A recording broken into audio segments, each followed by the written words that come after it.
que peu après l'ouverture de la cagnotte, en fait, vous avez reçu très rapidement, dès le mois de mai 2024, des versements qui sont pas de quelques dizaines ou centaines d'euros. On parle par exemple d'un versement de 8 000 euros, d'un autre versement de 21 000 euros. Non, mais c'est pas des versements. Ce que je veux dire par là, c'est que c'est pas des versements de quelques centaines d'euros. Oui, il y a de ça, il y a de tout en fait. Mais le problème, c'est qu'encore une fois, l'intitulé des fonds que je reçois sur le compte, c'est GoFundMe.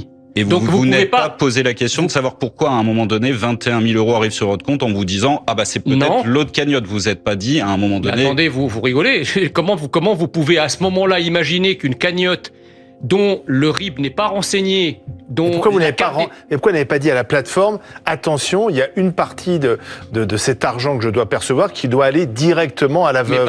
Parce que personne, si vous voulez, n'est au courant qu'en l'absence de bénéficiaires renseignés... C'est à vous de le renseigner. Oui, mais c'est à moi de les renseigner avec les coordonnées des bénéficiaires. Ouais. Or, à ce moment-là, moi, les bénéficiaires, on a déployé avec mes équipes des efforts considérables pour les identifier. On a même contacté les syndicats de pénitentiaires. Nous n'avons pas réussi à les identifier. Donc vous lancez une cagnotte, mais vous ne savez pas précisément où l'argent doit être... C'est exactement...